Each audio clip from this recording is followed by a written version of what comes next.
बिस्मिल्लाहिर्रहमानिर्रहीम, अस्सलाम वालेकुम। गपशप में खुशामदीद। मैं हूँ फारूक फैसल खान। मैं हूँ मियाँ सुहेल इकबाल।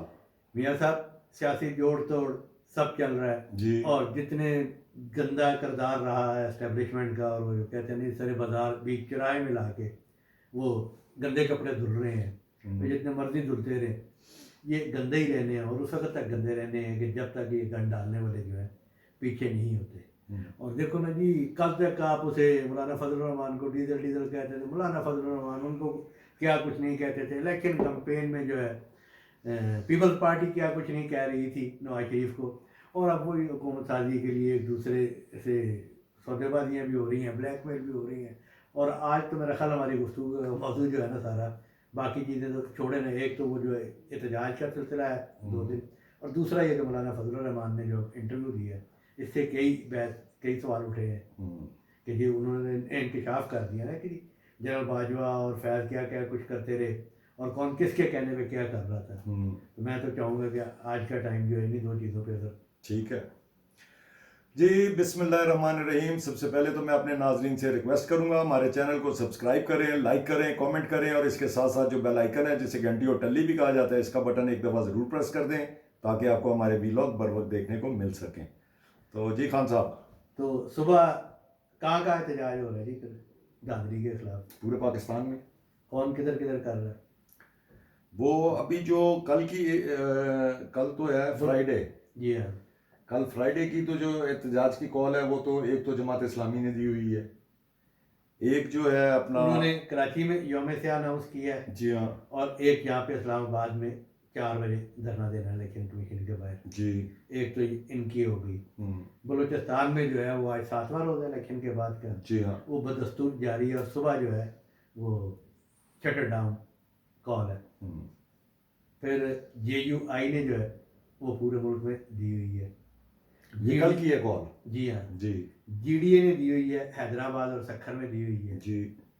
और परसों जो उसके बाद हफ्ते के दिन जो है वो PTI ने अपनी कॉल दी हुई है। हाँ, वो पूरे मुल्क की हड़ताल है।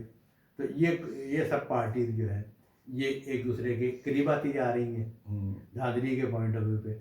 और इमरान खान साहब ने क्या सियासी बसीरत का मुजाहरा किया है और अपनी पार्टी को कहे कि यार जो जो इस मौका पे बात करना चाहता है, एहतजाज करना चाहता है, उनसे रब्ता किया जाए।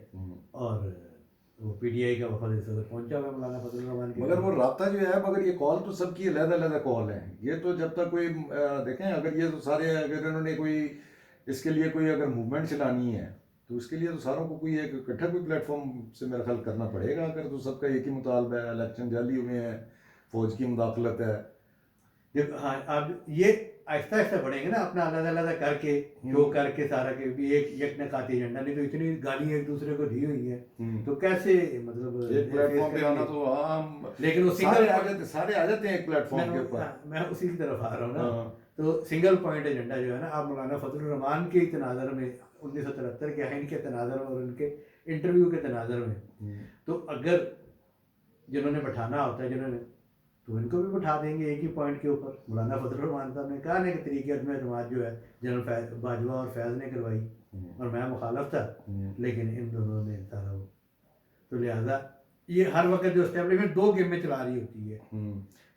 तो ये जो है आप क्या समझते हैं, ये मौलाना फजल रहमान जो है वो अपना आखिरी टाइम तक डटे रहेंगे, या इनको भी अगर कोई अच्छी ऑफर मिल गई तो फिर ये आगे से जो है बैकआउट कर जाएंगे? या अपना मियाँ साहब इशू ये है कि मौलाना साहब की उम्मीद क्या थी कि जी सदर पाकिस्तान, बलूचिस्तान और KP 2 सूबों की हुकूमतें और सदर पाकिस्तान, तो अब वो किस पोजीशन में है? कोई किसी की कुछ भी नहीं है।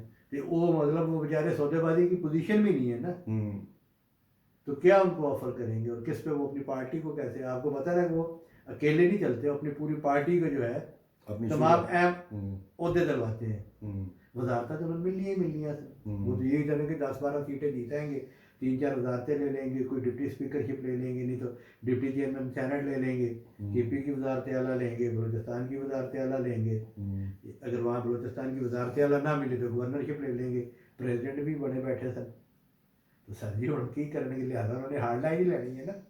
और सारे ये तो चले, ये राज तो खुली जा रहे हैं। ये मुझे जहाँ तक याद पड़ता है, ये बेनज़ीर की गवर्नमेंट, जब बेनज़ीर पहली दफ़ा प्राइम मिनिस्टर बनी है तो उस वक्त मौलाना फजलुर रहमान और इनकी पार्टी की तरफ से क्या मौक़िफ़ आता था? पे हम जो है खातून की जो है उसकी उसके अपना अगेंस्ट हैं उसकी हुक्मरानी के। हुक्मरानी के, और उसके बाद बेनज़ीर वो प्राइम मिनिस्टर भी बन गई, और फिर मौलाना फजलुर रहमान साहब को जो है वो कश्मीर कमेटी का चेयरमैन भी बना दिया, उस पर राजी माजी सब कुछ हो गया था, काम हो गया था। मैं ये बात कर रहे थे ना कि मौलाना इस वक्त ताने दे रहे हैं ना, वो सारी चीज़ें खोल रहे हैं, तो जितना मर्जी महजब अंदाज में गुफ्तगू कर रहे हो, इस टाइम सोशल मीडिया से नून लीगी पै चुके होंगे मौलाना को, अच्छा काम शुरू हो चुका हुआ है। अच्छा, नहीं ये ज्यादती है, और ये बड़ी ज्यादती है। नहीं देखे ना या तो उतना मुदल्लल अंदाज से वैसे तो जवाब देना चाहिए। हाँ, जवाब भी फिर उसी उसी हिसाब से देना चाहिए। ये जो लठ बरदार आ जाते हैं ना, ये गलत करते हैं। लठ बरदार जड़े ने ना विच वो जड़ा ना काम हमेशा खराब कर देने। अच्छा, वो इंटरव्यू सुन के ना मैं यही कह रहा था कि जिस पे हमने रात को इंक्लूड किया था कि जिनका कारखाना है यानी फौज का कारखाना है, तो वो ही इसको बचाएंगे और वो ही इसकी हिफाजत करेंगे। तो वही मौलाना साहब ने अपने इंटरव्यू में कहा, उन्होंने कहा भाई ये सारा कारखाना पीटीआई का जो है, फौज ने बनाया था, एस्टेब्लिशमेंट ने बनाया था, उसी ने ख़त्म किया है। उन्हीं के कहने पे तरीके तुम्हें एतमाद हुई थी, उन्हीं के कहने पे सारा कुछ होता रहा। तो अभी भी वो तो आप अभी भी वो ये कह रहे हैं कि तहरीके इनको पीटीआई को जो है लाया गया है। हाँ जी, हमारे साथ धांधली हुई है, पीटीआई को लाया गया है। जी हाँ, तो भाई ये भी मतलब सिर्फ हम कट्ठे कैसे होंगे फिर? कट्ठे वो वही कराने कट्ठे भी वो कराएंगे, कट्ठे थे फिर पीटीआई के नाल ही कट्ठे कराएंगे। मतलब अभी 9 मई तो खत्म हो गया ना। लाग तो ऐसे होना तो यही चाहिए। हाँ, क्योंकि इतना बड़ा मैंडेट है लोगों को मिल गया है, 9 मई तो माफी हो गई ना, इतने मैंडेट के बाद तो 9 मई की तो माफी हो गई ना। फिर तो भावें जिहदे कोल मैंडेट है वो फौज दे अपना फौजियों के उत्ते हमला करन सा माफी है। ये एक तरफ की दलील है ना ये, हाँ, कि जी उनको माफी हो गई है। नजर तो यही आता है माफी हो नहीं गई है। यार, कोई नहीं भाईजान, गल ये है कि जो जुर्म कमिट हुआ है उसका क्या करेंगे। खान साहब ये जो है इसको उमर अयूब को जो है, जैसे उमर अयूब को बनाया गया है, इससे मुझे जो है ना कोई मुझे इस किस्म की फीलिंग आती है कि कोई ना कोई जो है ना इनके कोई बैकडोर जो है ना कोई इनके चैनल्स चल रहे हैं फौज के साथ। अच्छा जी, वो इसके दो पहलू हैं इस पे भी पहले तो एक ये कि उमर अयूब की नामजदगी, फिर पंजाब में मियाँ असलम की नामजदगी, और केपी में जो है गंडापुर की नामजदगी जी, और ये तीनों जो है पीटीआई की तरफ से मज़ाहमत के जो है ना अलंबरदार, और इन्होंने इस दौरान इन पे बकौल उनके तशद्दुद भी हुआ और ज़ाहिर है कि उन्हें इलेक्शन में भी हिस्सा लेने दिया गया। उससे तो ये वादे है कि जनाब कप्तान साहब लड़ने के मूड में है और वो लड़ेंगे, एग्रेसिव ही है। अब आ जाते हैं आपके इस अंदेशे की तरफ, उस बात की तरफ। वो मियाँ साहब इसलिए ये बात गुफ्तगू हो रही है कि उनका बैकग्राउंड क्या है। पहली बात तो ये उमर अयूब साहब फील्ड मार्शल मोहम्मद अयूब खान साहब के पोते हैं। जी हाँ, जो इस मुल्क में जिन्होंने इस मुल्क के सियासी निज़ाम का बेड़ा गर्क किया और जो इस चीज़ के बानी है, और वहाँ से ये सारा मामला शुरू हुआ है। और हमेशा जर्नैलों की औलादें जो है, चाहे वो ज़ियाउल हक की हो या कोई और हो, वो सब उसी तरफ जाया करती हैं जिस तरफ कहा करती है, जिस तरफ GHQ कहा करता है। तो लिहाजा उमर अयूब साहब के ऊपर एक ये भी। अब उनके कज़न जो है वो आपको पता है हाई कोर्ट के चीफ जस्टिस नहीं, जस्टिस हैं गुरु औरंगजेब। हाँ, और फिर जड़े फौज में भी जाहिर है कि उन्हीं की फैमिली में अयूब खान से भी जो सुपरसीड हुए जनरल हबीबुल्लाह, फिर जनरल अली कुली खान, बहुत बड़ा ख़ानदान है पाकिस्तान का, बहुत बड़ा ख़ानदान है। इस हवाले से, किस हवाले से कि पाकिस्तान के निज़ाम का और हर चीज़ का बेड़ा गर्क जो है इनके दादा अबू ने किया था। अब उनकी क्या पॉलिसी है, वो अब कफ़ारा अदा कर रहे हैं। जब गौहर अयूब खान जब स्पीकर हुआ करते थे, अल्लाह जनरल स्पीकर बहुत हो गए, तो उनके वालिद पे तनकीद होती थी, तो वो कहते थे गवर्नर के अपना स्पीकर के तौर पे मैं बुरा नहीं मनाता, जनरल अयूब जो है वो तारीख का हिस्सा, तारीख फैसला करेगी कि वो कैसे शख्स थे या क्या थे। मैं ऐसा बतौर पार्लियामेंटेरियन आपके सामने बैठा हूँ। इसी तरह जो है वो कोई भी अपने माजी का या अपने बुजुर्गों से जान नहीं छुड़वा सकता अगर ये ताना देने पे। जिस तरह आपने मौलाना फजलुर रहमान का कह दिया कि यही 88 में जब यहाँ पे वो सलमान रश्दी के खिलाफ जो मुजाहरा हुआ था यहाँ पे, तो वही लीड कर रहे थे ना। तो 6-7 लोग मारे गए थे उसमें। तो भाई ये सब कारखाना उन्हीं का ही है। जिसको रोटी पूरी मिल जाएगी, जिसको जो हिस्सा मिलता जाता है वो चुप करके बैठता जाता है। देखे ना, नून लीग को भी तो ये ताने दिए जा रहे हैं ना कि आप बड़े एंटी स्टैब्लिशमेंट थे, ये बाद में ये करेंगे, वो लोजमी अपने मौलाना साहब ने वो भी खोल के रखा है। अब इसी तरह से वहाँ पे भी जवाब आ जाएगा। और ये बात मैं आपको बता दूं कि मतलब जितना बड़ा यू टर्न का मास्टर अपना इमरान खान है, और जितने बड़े जो है मौलाना फजलुर रहमान, अब अभी वो शहाब साहब बैठे हुए थे हमारे पास, भाई ये जो ना अपना आलम हजरात, और जो इनकी डिग्री है उसमें एक सब्जेक्ट होता है मंतक, जिसको अंग्रेजी में कहते हैं लॉजिक।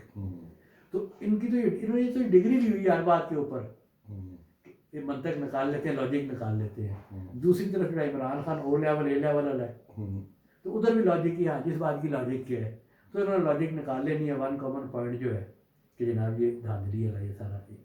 और मैं नहीं समझता कि अगर इसे सीरियस ना लिया गया तो ये रुक जाएगा, ये सिलसिला फैलेगा, और अल्टीमेटली कौन फ़ायदा उठाता है ये अल्लाह ही जाने।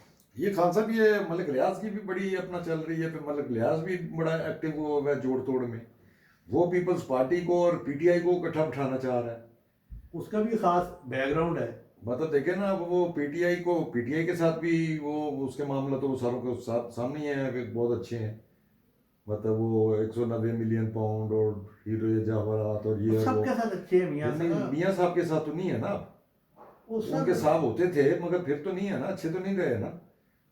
जरदारी के साथ हैं, वो अपना जो है वो नजर आता है, वो जो है अपना वो कराची का जो बैरियर टाउन है और पेशावर का बैरियर टाउन है, उन उसके और कर दे चक्कर हर बंदा अपने उसके पीपल्स पार्टी, और वो सुना है बड़े पैसे शैसे लगा रहा है कोई। किसको?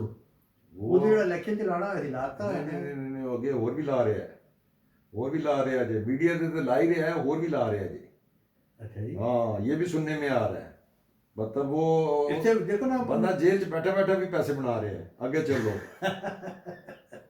मतलब ये खबरें आ रही हैं, पता नहीं ये इसमें कितनी हकीकत है, मतलब ये सुनने में तो आ रहा है। देखिए जो कुछ जो हो रहा है, जो कुछ हम अपनी आंखों से देखते आए हैं, और जिस तरह से नामुमकिनात से जो है चीज़ें मुमकिन होती जा रही हैं, इसमें कोई बेइज्जती नहीं है कि इतना बड़ा जो पावर प्लेयर है वो इस वक्त एक्टिव ना हो, और वो चीज़ों को जो है अपने लिए अपने हक की तरफ जो है वो मोल्ड ना कर रहा हो। और मेरा तो आपकी बात में बड़ी फिर वही लॉजिक भी और मंतक भी है। तो देखते हैं क्या नतीजा निकलता है। मेरा ख्याल है काफ़ी है आज के लिए, अभी नतीजा देखें क्या निकलता है मुलाकात का। ठीक है, तो ज़्यादा ले लिए। ठीक है जी, आज तक के लिए इतना ही काफ़ी। कल इंशाल्लाह फ्रेश व्लॉग के साथ फिर हाजिर खिदमत होंगे। अल्लाह हाफिज़। अल्लाह हाफिज़।